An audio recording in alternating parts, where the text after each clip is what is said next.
Solomon Thomas is entering his fourth season in the National Football League as a member of the San Francisco 49ers. The defensive lineman who starred at Stanford University played a key role in leading the 49ers to the NFC Championship this past year and to an appearance in Super Bowl 54.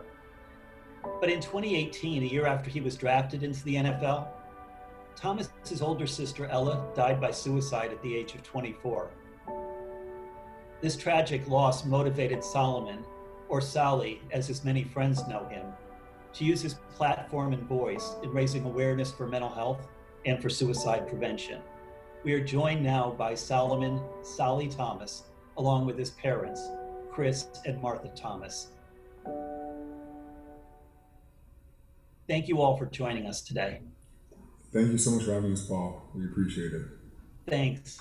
Sally, many know you, of course, from your collegiate career at Stanford, and then your professional football career with the 49ers, and the Ed Block Courage Award, and also the recent Super Bowl. But you're also known and well regarded for your community service, your volunteerism, and raising awareness now for suicide prevention.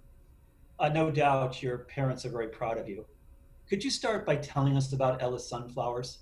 And if you could share some of your sister Ella's story, her dreams, hopes, ambitions, and her struggles? Yes, sir, definitely. So I'll start off talking about just Ella. So Ella was my big sister. She was my protector, my best friend, and just my life partner. We were inseparable towards the end of our relationship, end of her life. But we grew up, had an amazing life with our parents, and she was just a ball of sunshine for me. A great role model for me. We did a lot of things together. She was always there for me to confide in. She gave me my sense of confidence. She taught me how to love. She taught me how to dance. She taught me how to smile, how to talk to girls, how to do everything. But Ella's Sunflowers started. We started Ella's Sunflowers about 6 months after Ella died by suicide. My family and I were kind of stuck in our phase of grief, and we didn't know how to keep walking forward. And someone came to us with the opportunity to walk in the AFSP overnight walk, the American Foundation for Suicide Prevention. They have an annual overnight walk, and it was in Dallas. It happened to be in Dallas that year. And at first, we really didn't want to do it, but my mom encouraged us to do so, and we ended up, raising over $50,000 and walking 16 miles overnight, to raise awareness for mental health, research and studies and awareness. But it was a great process for us, and it was a great way for us to learn how to walk with our grief. As my mom says. But that's kind of how Ella's Sunflowers started. But that's just a quick brief over Ella. I could go on for days, but I guess what do y'all say about Ella's Sunflowers? What would y'all say about Ella's Sunflowers? Well, Ella's Sunflowers, literally just walking. The physical act of walking helped us to learn how to walk again. And the sunflowers were Ella's favorite flower, so it was easy. Used to take pictures of sunflowers and send them to her. When we sent her flowers, we'd send her sunflowers, so that it just fit. Yeah, and there's a quote about a sunflower that it doesn't last a long life, but while it does, it illuminates brilliantly while it is alive. And that was sort of Ella's life. She was a light of the world and a lot of conversations, and she just lit up the room wherever she went. So the sunflower was very appropriate sort of image for the walk. The sunflower sounds like a perfect image and just seems to capture her spirit so well. Sally, there was a story you told about her in one article that I read when you all took a vacation to San Francisco at one point. You said you kind of had to pull her away from going from homeless person to homeless person because she wanted to give them all money. That resonated so well with me because my son Tim, who is in his mid-30s, has spent most of his adult life homeless in San Francisco. He might have been one of those people that she wanted to go up to give some support, to give some money. So that was just special for me to hear that. Was she always like that? Yeah, she was. She would always be asking my dad for his wallet just so she could find ways to give whatever she could to a homeless person, even if it was just to talk to them. She would find a way to try to make them smile, try to make their day. She just wanted to love on everyone. You know, it was a passion of hers. She had a huge passion for helping others. She had a huge passion for mental health because she personally struggled from it so much, and she knew what other people were going through, and she felt their pain, and she wanted to be able to help others going through the same thing. You know, she had a huge passion for those who struggled through sexual assault, especially young women and young girls. She suffered from that at an early age and at a young age, and she knew that pain, and she wanted to help others going through those problems as well. She just wanted to let people feel loved. She wanted to make sure that they felt important, that they had a sense of value in this world, because sometimes this world can be pretty dark and pretty evil and can make you feel like you don't hold any value. So she wanted to make sure that anyone she talked to, that she made them feel valued, that she made them feel loved, and she just wanted to help people smile and help them continue their life. I know it was just a tremendous shock to you. I imagine this affected you all so deeply, to have somebody whose light shone so brightly to appear to be dimmed that way. Can you just talk a little bit about how you all coped? Walking was one of those things, Martha, that you said, but how did you all begin to move through this and move forward to some form of recovery here? A lot of it was wanting to live for Ella, because she would have wanted us to keep living, and she would want us to keep finding joy. It took a long time to get there. You know, you kind of bob up and see a little bit of light now and again and think, wait, there really is light out there still. And Ella's part of that light. And I was overwhelmingly struck with the waste of her not being here on this earth. Just really, really missing her presence and feeling like the world was missing her presence. And I'm sure every parent who has lost a child feels that way. And they're right. Like, the world isn't a better place without them. The world misses them, and just like we did and do every day. Absolutely. And the other, piece, with Ella's passing is, aside from wanting to make sure that we helped others, is to help make a difference for those families who are suffering, and to provide, research, tools, support to help another family not go through what we've gone through, and to do whatever we can, whether it's talking like Solomon does on this platform, whether it's working with Mental Health America or American Foundation for Suicide Prevention, or even local groups. It's just an important piece to keep talking about the importance of mental health development, so that others don't go through this type of situation. You're so helpful to parents, I think, who are going through grieving. This year, of course, so many tens of thousands of people have been unexpectedly added to the list of family members who grieve. I really appreciate the fact that you can look forward. People who know me, know my family, know that I lost an adult daughter to cancer just a couple of years ago. It's been very hard to find that light again. It's been very hard to find that hope again. I want to ask you, parent to parent, when was it that you started feeling hopeful about the world, about the possibilities of celebrating life within the world? I will say that the first 4 months maybe were very, very dark. And then there were, it's like you catch yourself smiling, or, I'd laugh at something and be like, oh, wait, I'm not supposed to be laughing. But then, rather than being sad about everything with Ella, I started practicing gratitude just before I got out of bed. The simplest thing I could do, being grateful for 5 people every morning, and I still do it. And sometimes it would make me smile before I even got up. Sometimes it would make me laugh. A lot of times it's Chris and Solomon and Ella that I'm thankful for. But that's okay for the moments we had with Ella. Mm-hmm. that's been, being grateful has been a huge kind of shift. Not always feeling sorry for our loss, but also being grateful for the life and the time that we had with Ella. Sally and Chris, what makes you smile? You know, to tag on what Martha just mentioned, every day I wake up and I thank God for the 24 years we had with Ella, her light, her brilliance, just her warm heart. And I think the shackles sort of came off my shoulders when we did the walk with AFSP in Dallas, and to just see all those people there gathered.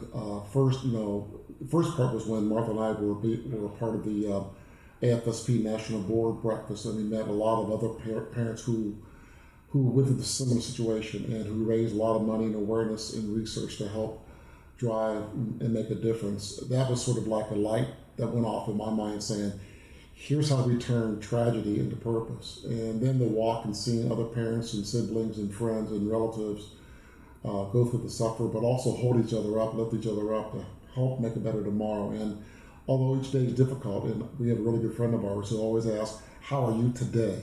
Because each day is totally different. And just trying to find a go out there and just make a difference. And I get joy out of trying to make a difference through these types of, mediums, being on the AFSP National Board, working with local companies and local, support groups that help, just bring awareness and change for people.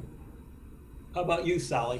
What makes me smile, thinking about, the amazing memories I had with Ella, those make me smile when I'm reminded of her through certain people, through people she loved, or just when I see her work being done through us, when, I get a letter from the team and it's someone telling me how they were about to take their life and now they're going to survive, or someone telling me how they weren't able to see the light after they lost a loved one and now they can see the light in the darkness. And that's what makes me smile.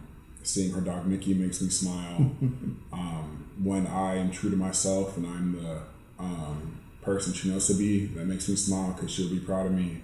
And just when I see other people smile, other people happy, that makes me smile because that's what she wanted. She just wanted everyone to be happy and everyone to smile. And she just wanted a loving earth. So yeah. Every month since the start of the pandemic, tens of thousands of people, and now hundreds of thousands of people, have come to Mental Health America to take a mental health screen.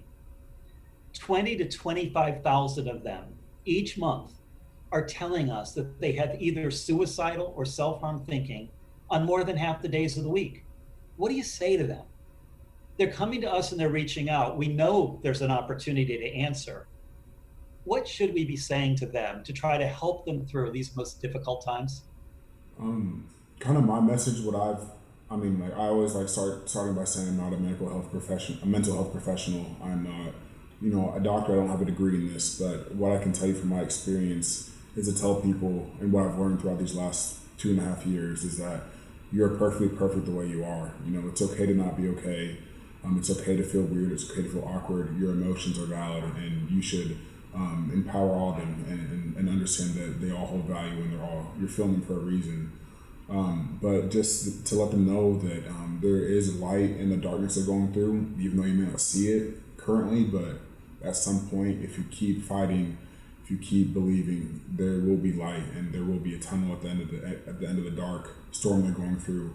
But to let them know that they're loved, that someone out there loves them, that there's people out there who love them, God loves them, and that there is so much more life, and they're so important in this life, whether they see it or not. That they're loved, they're important, and that they hold so much value on this earth. That's always been my message when I started speaking publicly about it. But I'm sure my parents have different nuggets to say as well. I would just like to encourage people to understand the value and the power and the energy they bring to someone in their life, whether it's a family member or a friend member, and to just encourage them to live for another day and to make a difference in that day, and that there's no problem that's permanent, that can't be resolved, to take it the next day and live it through, and help themselves out, and also reach out for help, because that's sort of it's okay to ask for help, and it's okay, like Solomon said, to be vulnerable, and we don't have to be these strong macho people. In particular, black men, go ahead and ask for help. Whether it's your clergyman, whether it's a friend, whether it's your teammate or your classmate, it's okay to ask for help, and we're not perfect. And it's okay to be perfectly imperfect, and that's just to live another day. I guess I would say focusing on the smallest things that you can control yourself, whether it's just getting out of bed, you got your clothes on, appreciating yourself for doing that. They can be dark days. I mean, these can be long, a lot of isolation for a lot of people, and just acknowledging your feelings, and that they really are, it's okay to feel that way, but you also don't have to continue to feel that way. It's okay to not feel that way, be fluid. Yeah, I think we put a lot of pressure on ourselves, and sometimes we inadvertently put pressure on other people when we say, well, each day is going to get a little better than the last day was. The fact of the matter is that it's up and down. Some days are better, but some days are worse. And it's okay if today is a little worse than yesterday was, because on the whole, we're still making progress. We're still getting up every day. I've kind of had this new mantra where I'm now happy about Mondays. Like everybody, I never used to be happy about Mondays, but I've learned to be happy about Mondays because, well, it's Monday and we're all still here. Amen. Amen. We ended up changing the bar, didn't we? There's so many hopes and aspirations. We think we're going to go through life without a whole lot of challenges. But then we get dealt some things. Everybody does. We learn to set the bar in places that, like you said, Martha, that are just a bit more manageable. It's like, what can I do today? I can get out of bed today. I can make dinner today. I can go practice my craft or my trade today. There are certain things I can do every single day. And it's all part of living with a little bit of hope and eventually a lot more joy. Don't you think? Yes. Absolutely. Definitely, sir. Yeah, I'm also glad, Chris, that you brought up the whole macho thing with men and about black men in particular. There's a lot of people with strong racial and ethnic experiences in which they've been told as men that they're not supposed to feel things very deeply. They're supposed to be strong and stay strong. Sally, football players too. They're not supposed to have these kinds of feelings. These are big, tough guys. It's useful, isn't it? Or helpful for people to understand that you can be a big, tough guy at any size and still feel things deeply. Definitely, yeah. I like to talk about a lot just how we are graduating and moving on from this toxic stigma against mental health, and with men in particular. We always used to tell men, you're strong, you're tough, you'll get through it. Just keep your head down and keep walking, keep moving forward. We say, that is what a strong man is. And Obama said it best, to be a man is to be a good person.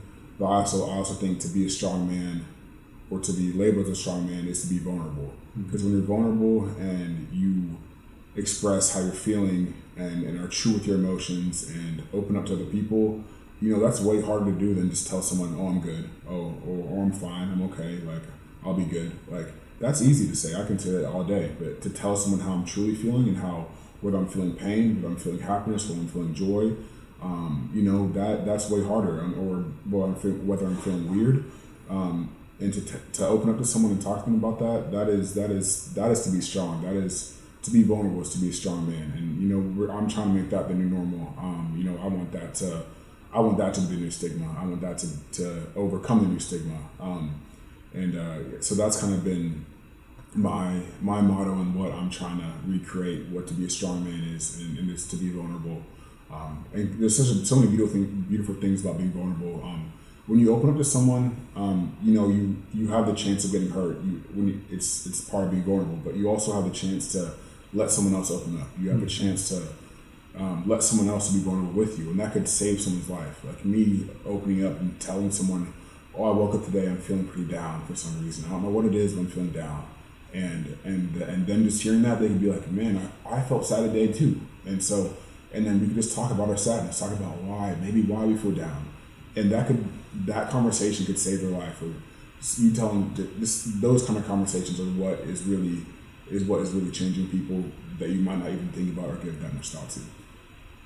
One of the members of our board of directors at Mental Health America is Dwight Hollier. Dwight had a very long and prosperous career at the Miami Dolphins. He's with the University of North Carolina now, of course, but when he came to our board, he was the clinical services director for the NFL. He came and spoke at our annual conference a few years ago, just as we were getting to know him, and he really talked about the mental health needs that existed in professional sports and in the NFL in particular. I imagine, Sawi, that when you started talking about this, while there may have been some people out there who would have said, "Whoa, the NFL, that's a kind of a macho place and all that. You can't talk about this stuff there." I'm just imagining that maybe it was different, that some of your teammates and others, maybe they opened up to you as well, and maybe hadn't before until you opened that door for them. Would that be fair to say? Definitely. It wasn't a heaping amount of people who came to me opening up, just telling their life stories, but I definitely had teammates come to me. I had all teammates from Stanford, I had all teammates from high school. I had athletes from around the world open up to me and just reach out to me and talk to me. One that was really meaningful to me, one of my growing up, I was a huge football geek growing up, of course, but Tyrann Mathieu reached out to me one time on Twitter and just said, "I respect your story, keep pushing, keep fighting." And even though he didn't open up to me about his life, him reaching out and telling me, Tyrann Mathieu, one of the best players in the NFL, Hall of Fame caliber player, reaching out to me, telling me, to keep pushing through, that motivated me to keep going, to keep pushing my story. If I'm reaching his height, I can reach any height. So, and I've had other people like in different realms reach out to me of his level, but it's motivating and it keeps me wanting to do more and to keep pushing and to find ways to keep building what my family and I are building. Well, I'm so pleased about that. I'd like to kind of close with a general question for you all. And that is, how is it that organizations like Mental Health America and our good friends at AFSP, I love working with those guys, we do a lot together, but how is it that we in the mental health community in general can support what you're doing and continue to honor Ella's memory? Could you share any advice and words of wisdom for this great big advocacy community out there, many of whom are watching us right now at this annual conference? Tell us, what can we do to help? And what can we do to honor Ella's memory?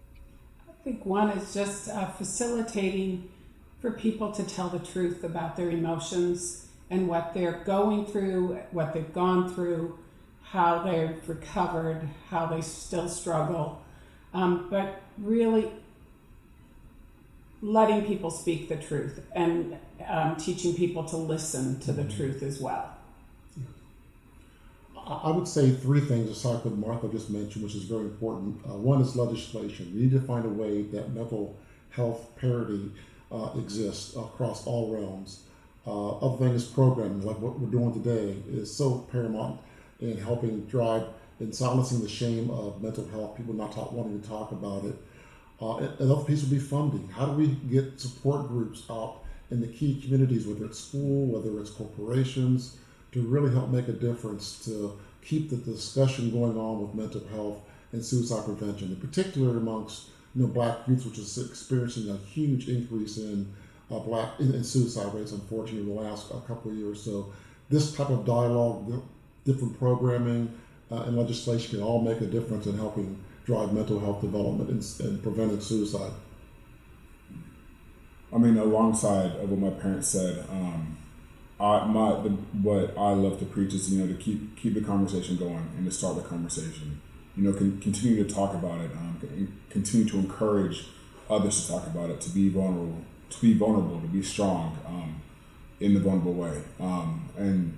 One way, like you talked about, carrying on Ella's legacy. This is not just for Ella, but for everyone who's lost a loved one to suicide or just lost a loved one in general. I had a good buddy a college teammate passed a couple months ago, and we had a little Zoom call to commemorate his life. And I was telling everyone how back when Ella died by suicide, I was kind of stuck and I didn't know how to keep moving forward. I was like, okay, how are football games being played but my sister's not here? How can I go on and enjoy life but my sister's not here? And you take all those amazing memories, all the amazing qualities of the loved one that you lost, and you apply them to your life, and you apply them to each day you live. You try to take those qualities, make yourself a better person, and keep them alive through you in every way possible. And that's just always my message to anyone who's lost a loved one, and trying to figure out how to keep going on. Even though they're not physically here, you can keep them alive with how you live for them, how you apply their qualities to your life. I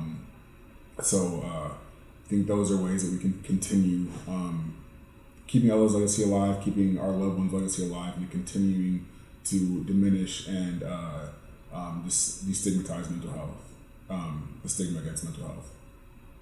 Well, Sally and Martha and Chris, I really want to thank you so much for sharing your story with us today. Just speaking personally, it made a huge difference to me just to be able to talk to you all and to have a little of your light shine on me. It gives me more hope.